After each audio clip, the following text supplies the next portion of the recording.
Today we're gonna dive to the most hype and powerful full-stack end-to-end type safety React framework. What is TanStack Start? Server functions, server roles, static pre-rendering, full documented SSR, middleware, streaming. That's all you will see in this video, so let's get started. So TanStack Start is a full-stack end-to-end type safety React framework. It relies 100% on TanStack Router for its routing system.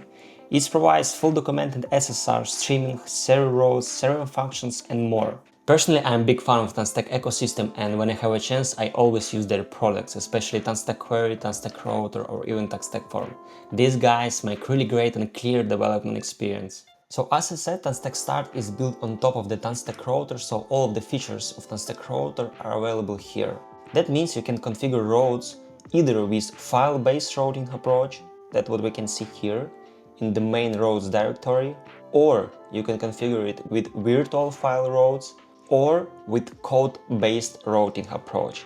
Personally, I like using the file-based routing approach, and in order to create /about page, I have to create about.tsx file inside main routes directory. And if I want to create the nested routes, for example /post id, I have to create post folder, and then inside this folder I have to create index.tsx and post id.tsx for dynamic route. Let's create our first client route.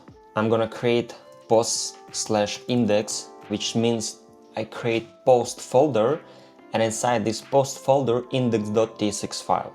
Press enter, and here we go, the base router code automatically generated. When we go to the browser, go to the /post, our page rendered. That's great. And if I want to create dynamic route, I'm gonna create post id.tsx file, code automatically generated, and let's go to the, for example, post/10, and we can see here our page rendered. And if I want to extract the exact ID from the router path, I can simply use params from the router use params hook and render it here.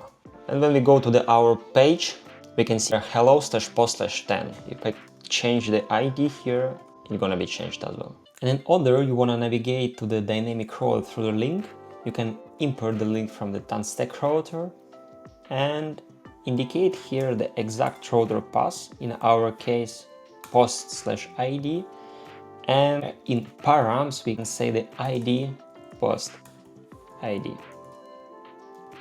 And let's go to the browser, load the page, and yeah, whenever I click to the link, navigate it to our route. And also for navigation, you can use navigate function from use navigate hook, which TanStack give us, and indicate here the router path, in our case post/post id, and params post id.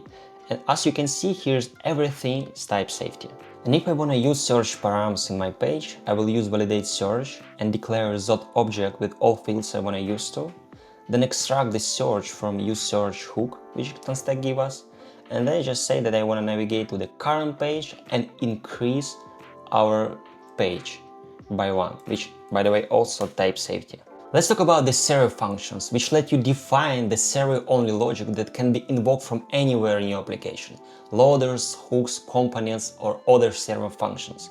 They run on the server but can be invoked from the client code seamlessly. I've created a couple of showcases to demonstrate how it works. Inside post.ts file I mock the data, and inside our page I've created getPost function using create server function from the TanStack Start. And to load this data in a server, we have to use loader function and just return post here. In order to extract this data in the component, we have to use loader data hook. And inside our handler, we just call this function, pass appropriate data, and we need to invalidate the router in order to allow the loader invalidate our data which we rendered in our page. For mutations, I've created createPost function using same create server function from the TanStack Start. To ensure type safety, I've used input validator functions. And you can ensure it in the different ways. The first way, you can just use the callback, indicate the type, and return the post. And the other way, you can use zot validation schema. And we'll see the same result. Let's see how it works in a browser. We can see that our listen is rendered, and whenever I click to the button, we can see that post is created, our listing invalidated, and new items start to appear. But here's the interesting thing. TanStack has two road functions which runs during the road loading. The first is loader and the other one is before load. And you might ask me what is the difference and when I should use each one. So the main difference, as we already know, when we use loader functions, we can extract the data in the component by using useLoader data hook.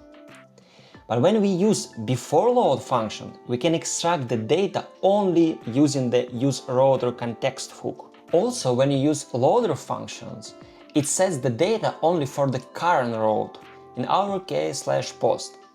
But if you want to access this data in the children road, it says that there is no any post data existed. But before load works in different way. It sets the data to the current road and for all children roads. And let's see how it works. I've created auth layout, and in the before load I just return the mock session, right? And when I go to the children roads, for example profile TS6, right? I've used this useRouter context hook and I can access this data. And no matter how many nested rows I've created, I will still have access to this data. Let's talk about static rendering. It executed at a build time and cached as a static access for SEO or better performance. In order to use it, we need to enable pre-rendering static generation. Let's see how it works. I've created a couple of roads, static.index.ts6 and static.id.ts6. Inside of static.index, I've created server function getUsers, which make an API call, and then I've called this function inside the loader, right? And I extract the data from the useLoader data hook. And in static.id.ts6, I did the same thing. I created getUser function, which make an API call with additional user ID, and then inside the loader, I extract the params and call this function. And as usual, I extract the data from the useLoader data hook. And to use static pre-rendering, we have to go to the Vite config, and for the TanStack Start plugin, we need to set these simple pre-render settings. And important things here is crow links and the filter. And I will explain in a minute what it's about. Let's initially set false for our crow links and comment the filter. And trying to build our app. The first thing that we can see here is our demo start SSR static road was generated, but our dynamic roads static.id.ts6 didn't, and that's what crow links about. We can see it also inside our dist folder. We can go to the dist, client, demo, start, SSR and static, and we're able to see here only index.html. But when we set crow links to true, and between by default it's true, right? And trying to build our app, save the file and trying to build our app, we can immediately see how our dynamic roads have been generated. And then we can go to output folder dist and go to the demo, start, SSR, static, and we're able to see this index.html and our dynamic roads. And how it actually works. Inside our static index.ts6, we fetch users and map them with the link. And TanStack understands that we initially fetch, for example, 30 users, and for each user we have a unique ID, and then we build the link path based on this ID. And under the hood, TanStack gets these links and generate for us dynamic roads. The other thing is filter. Let's see to our output folder dist, and we're able to see here that we generated everything. Every rows from our application, API request, server function, SSR. Inside SSR we have a lot of nested rows, right? Streaming and etc. But what if I don't want to generate everything and generate only specific rows? And here what is filter about? Let's uncomment filter, and what I'm trying to say here that I want to generate those rows which start with demo start SSR static, right? And trying to build our application again. And what we can see in our output folder that we generated only two rows, demo start SSR static and nested dynamic rows. Let's see how it looks in the browser. Here we have static user listing, and then let's see our page source, trying to find specific user, and here we go. We can see here that our HTML has been generated properly, and our links works properly as well. Another one, Chelsea, great. Let's talk about the meta information. In order to apply it, TanStack exposes for us the head function, where we can extract loader data in order to get access to username, user email, and I've used SEO helper, which can set title, description, keywords, and etc., and just return it within meta property. At last but not least, in full documented SSR scope in TanStack, this is sitemap. And in order to enable it, you have to go to yconfig, and we can see here that TanStack plugin exposed for us sitemap configuration. And you just need to set the host, which in our case, let's say this is localhost 3000. And then you have to build the application, and let's go to our output folder, and we will able to see that our sitemap.xml file was generated automatically. And we can see that literally we have here every rows in our application. And that's amazing. In the Next.js, if you remember, you must do it the same thing manually. You have to create .xml file, map every rows in your application, and then return the sitemap. But here we can see that everything happens automatically. The next thing is server roles, which can handle HTTP requests. For example, form submission, user authentication, webhooks, and much more. I've created a couple of server roles, and let's see how it works. I've created /API/user and /API/user ID. Inside /user, get method respond with all users I've mocked. Post method create any user. And inside user/ID, get method trying to respond with exact user we want to find by ID using params, and put method update the user. And as we already know, the params completely end-to-end type safety, and in order to validate body, I'm using those schema. Then let's see how we can call our server roles inside the component using server approach. To get our all users, I'm using loader, call our server road, and easily respond with the data. I extract the users from useLoader hook and map them. That's pretty much what we have to do. For user creation, I've created server function, validate data with ZOT schema, and again call our server, pass the body, and return with the data. In order to use our server function for user creation, I've created the form, the simple form, and on submit I'm calling this function, pass the data, and then we have to invalidate our router. Then let's try to submit our form. I'll say Jane,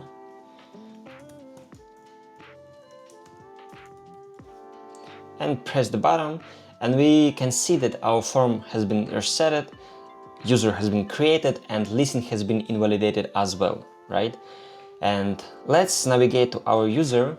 We display here all user information, and yeah, we can see here the form, and let's update the user. Let's say Jane updated, and press the button. Again, our road has been invalidated, and when we go back to our listing, we're able to see that our user here has been invalidated too. But what if you want to call your server roles inside the client, using for example TanStack query? So that's not a problem at all. I've created users client road, and to get users data, I'm using useQuery, set the query key, and call our server road. And for mutation, I'm using useMutation hook, call our server road, pass the body, and on success we have to invalidate our query key, which was attached to our query, right? And reset the form. On submit, we just call our mutation. And essentially we will get the same result. Also, you can add middlewares to customize the behavior of your both server roles like get, post, and etc., and your server functions. To create middleware, we have to use create middleware function from the TanStack Start. We have to extract the next function, and we can do whatever we want inside the middleware, check authentication, login stuff, and etc. And then we have to return with the next function. And the great thing here that we can pass the context inside our next function, which can be used by our server roles or the server functions. Let's add our middleware to the server road. Actually, we have two ways to do that.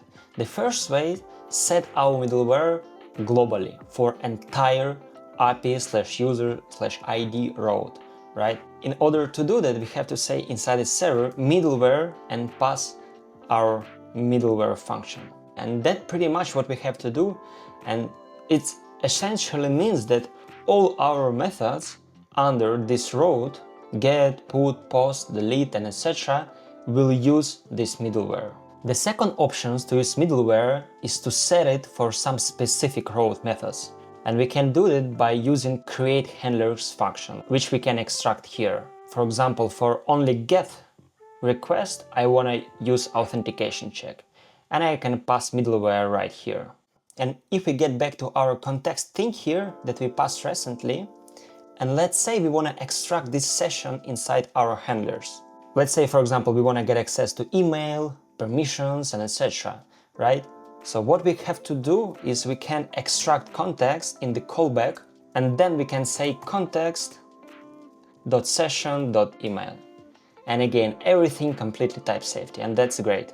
And if you want to use middleware for our server function, what we have to do is for our server function say middleware and pass our authentication middleware.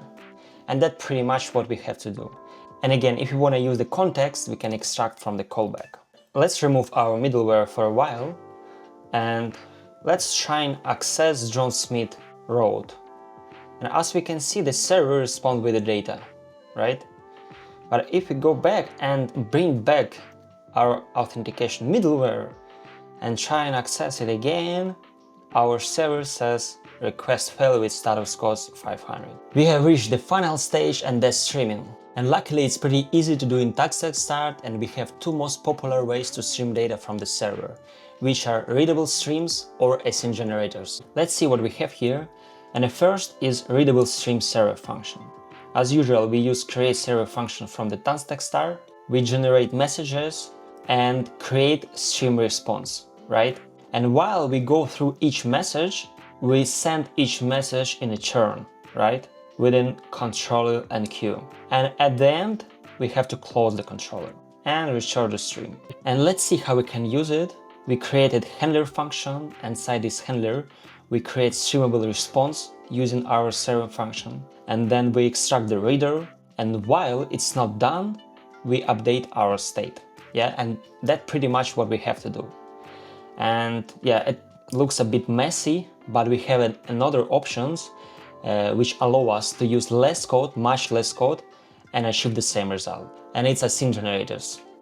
And to use streaming with async generator, we have to again create server function from the TanStack Start, and then inside we have create JavaScript generator function, which essentially have capability to send intermediate results, right? And we generate messages, and while we go through each message, by yield, we send this intermediate result. And let's see how we can use it.